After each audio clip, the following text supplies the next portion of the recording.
with how good you're seeing him play and how good you're seeing him fit in, do the Bulls go ahead and keep him and add to the plethora of guards that they already have? Or do you think it will be better for them to go ahead and let him go?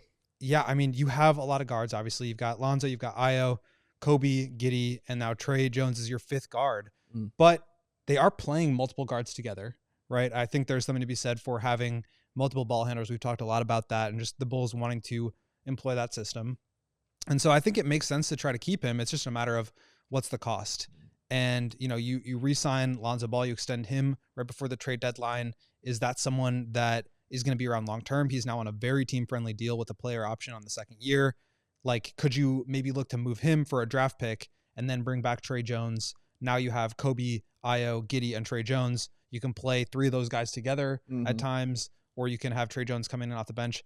And so, yeah, I think it's just a matter of what's the cost. And Giddey too. It's like, if you have to give Giddey $30 million, it's going to be harder to retain Tre, because, you know, you're cutting into how much space you have. But at the same point, like, if you're able to get something good in a sign and trade for Tre Jones, you can't say no to good value just because you want to keep the guy, in my opinion. He'll probably get more money from another team because they'll need him to play a more important role than he will here.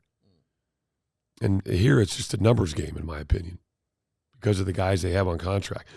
Now, if they could possibly trade Herter or trade Lonzo, who knows what happens, then most definitely bring him back. I want that guy coming off the bench because, again, now he falls in that category of when Billy calls his name, he knows exactly what he's getting. Not necessarily the production, but the effort, the accountability, the responsibility. And he knows that guy's ready to play. And that guy's going to do everything within his power to not only play the right way, but, again, make the necessary sacrifices to help this team win. And those are the guys you'd love to have, especially coming off the bench. We all silly like the mayor.